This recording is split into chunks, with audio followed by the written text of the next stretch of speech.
Okie dokie.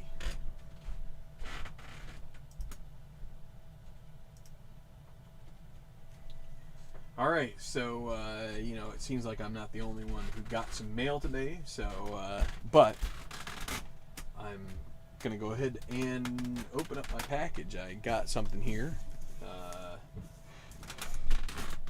Kind of alluded to it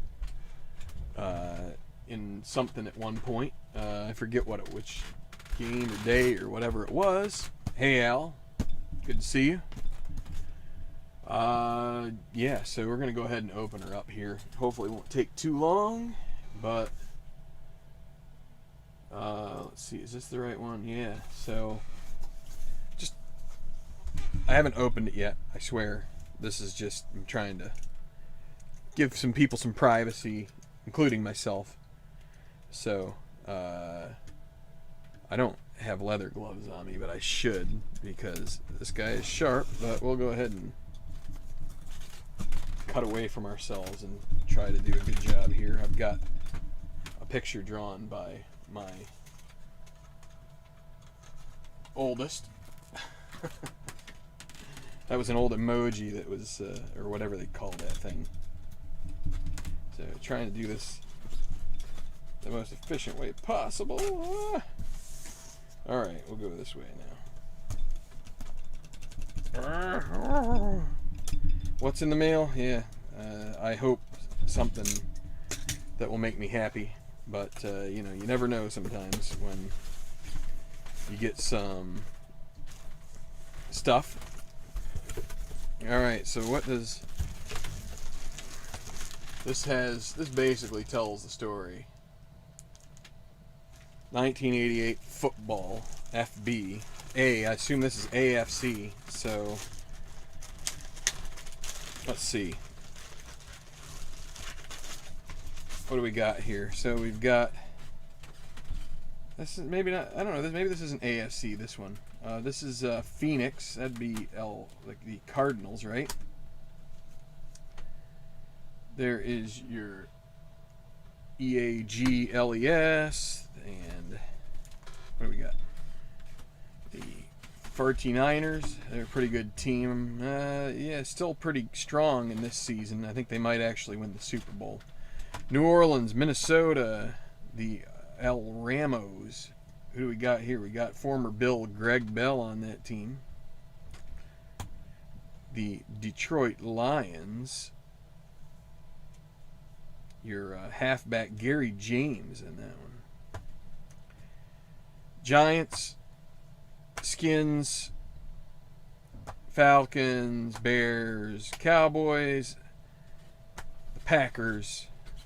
Who is their let's see, who is their quarterback then? Probably, was that the Magic Man? Let's see.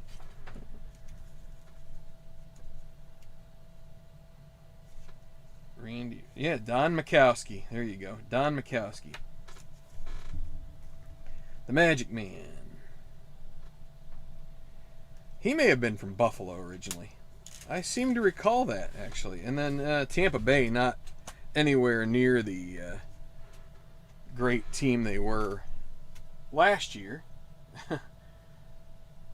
Kind of as they're trying to bring an end to their misery. So that was actually, I said A, but I think that was N. That looked like the NFC. So this must be N, which means AFC. So that's kind of weird. Let's see. And the Holy Grail right on top. There you go. The old Buffalo Billsies. And I should have had queued up the Bills make me wanna shout. Let's see. Specialist card. We got punt returns. Flip Johnson, Errol Tucker. And then on the kickoffs, it's actually Errol Tucker and Flip Johnson. I don't remember Errol Tucker that much. That name doesn't really ring as much a bell for some reason. Then I'm sure you got Norwood here. 88 season, John Kidd. And I'll just go through some of these names because, heck, it's... So there's the defense cards.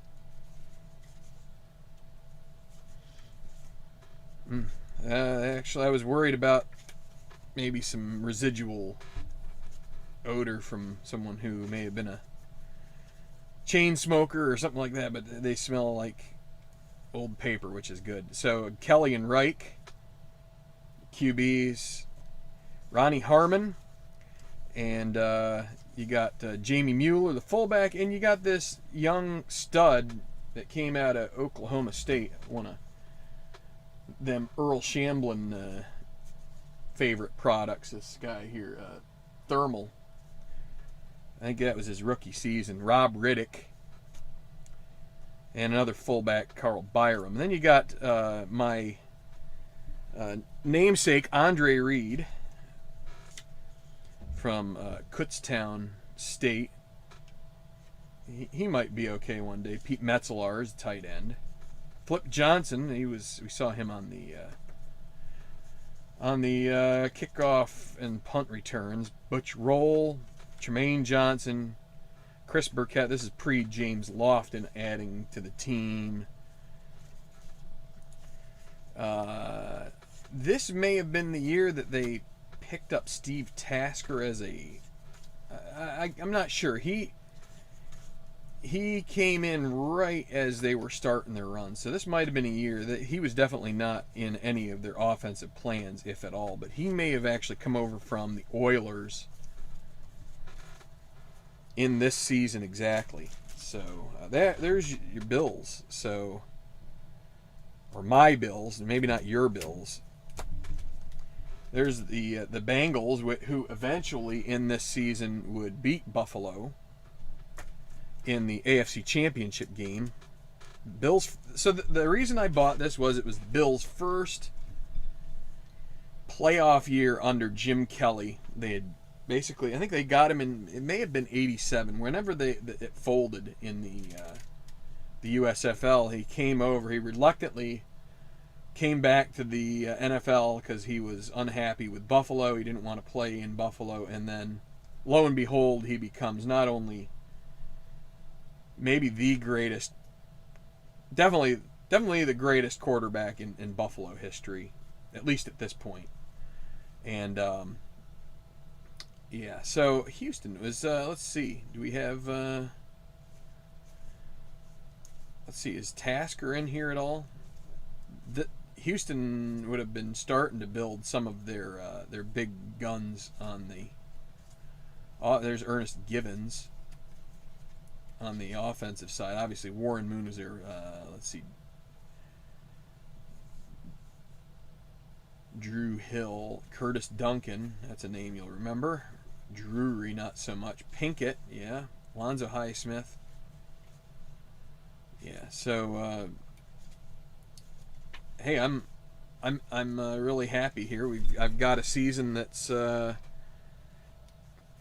You know, I'm still relatively young in 1988, but I definitely have endured the worst of a really bad, like, middle 3 or 4 years in the 1980s after they drafted Kelly. You know, the other thing we can look at, I didn't really look at your defensive card here for Buffalo, but it's, you know, you've got on offense here the makings of, you know, you got Kent Hull, makings of a really great offensive line. Will Wolford, Jim Richer, Vogler, and Devlin. Your defense, what do we got here? We've got Bruce Smith. Smurless, before he went to New England, he left. Art Still, that was kind of towards the tail end of his career. And then you got the Biscuit, he came over from Indy in a trade. Ray Bentley, Shane Conlon, Darryl Talley. Got to meet Darryl Talley a couple of years ago. That was definitely one of the more memorable days in the stadium of the Rochester Red Wings that he was doing a signing. Derek Burrows, Leonard Smith, Nate Odoms, Mark Kelso, a big hitter on defense from the free safety position. And then let's see, any other Carlton Bailey was an interesting guy. Jeff Wright became pretty much their primary nose tackle once Smurless moved on. So Smurless is still like a pretty pretty big deal, like media-wise, up in New England.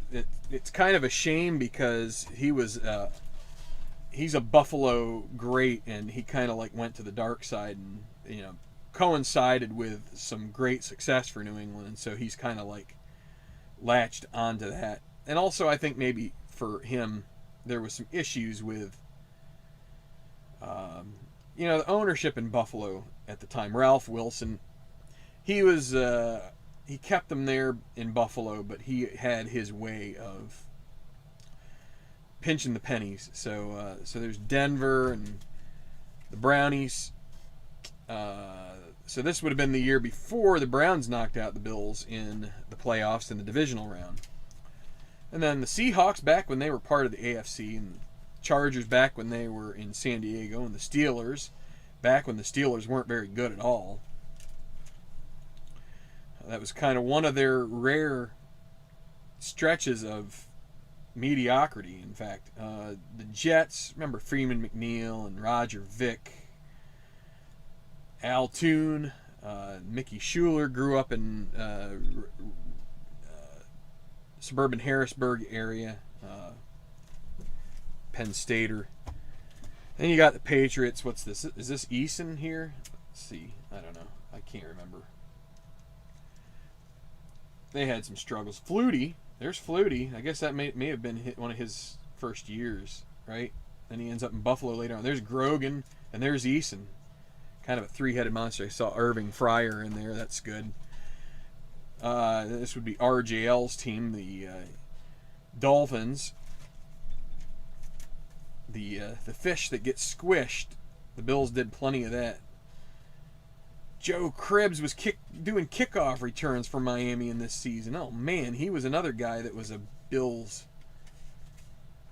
good Bills player for a while. There's Dan Marino. Jaworski in the twilight of his career. Davenport. There's Cribbs. Joe Cribbs. If I do a project with the Bills, maybe I get a chance to see old Joe. We've got Clayton and Duper here. There's Mark Clayton. Mark Duper. Schwade's the tight end, right? He might have actually been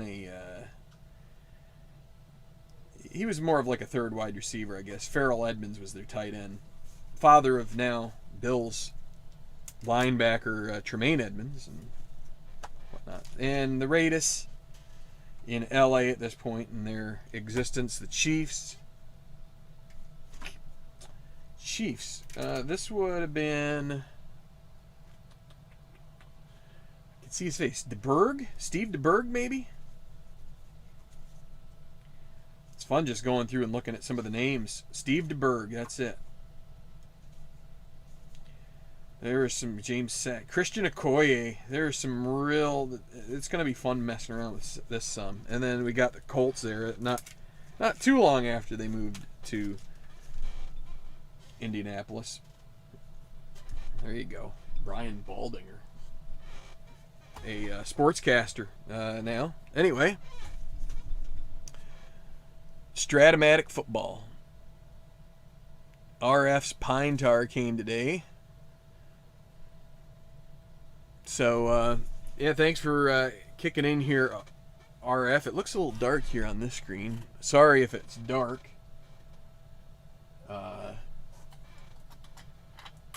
Point the light in this direction a little bit. We can get rid of some of this, maybe. Some of these guys. And what else do we got here? We got a ratings. A couple of rating sheets. And that might be it. Let's see. Might have to buy some new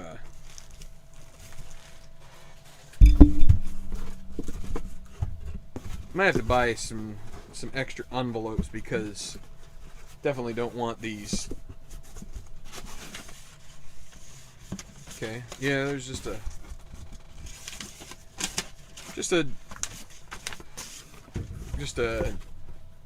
little thank you in the bottom. Anyway, that's it. So that's Strat football.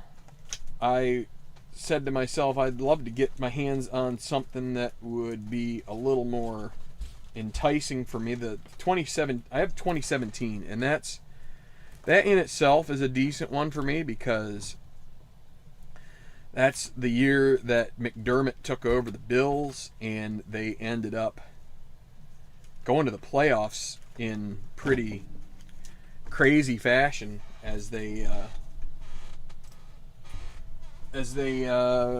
needed the Cincinnati Bengals to defeat the Baltimore Ravens on one of the last plays of the game, desperation time. They complete a pass, and it's one of the reasons Andy Dalton will forever remain in Bills folklore, because he helped them overcome the 17-year drought that started back the year after the Music City Miracle. So, anyway, I just thought I'd go ahead and open this on live. So, anyway, if you like this kind of thing, go ahead and hit like. If you don't, that's fine too. I understand. You may not like strat football. You might not think football. Maybe you don't like the way it plays. Maybe you just don't like the sport itself. I mean, there's definitely some. It's one of those periods in time where sports itself have become a lightning rod. So, in any regard, I'm going to go ahead and figure out what I'm going to do with these guys. But, oh, and here is the correction for Neil Lomax. So, not the Lomax that we see in Strat baseball, but the actual Neil Lomax, quarterback for the Cardinals. So, anyway, have a good day, guys. Roll some dice, and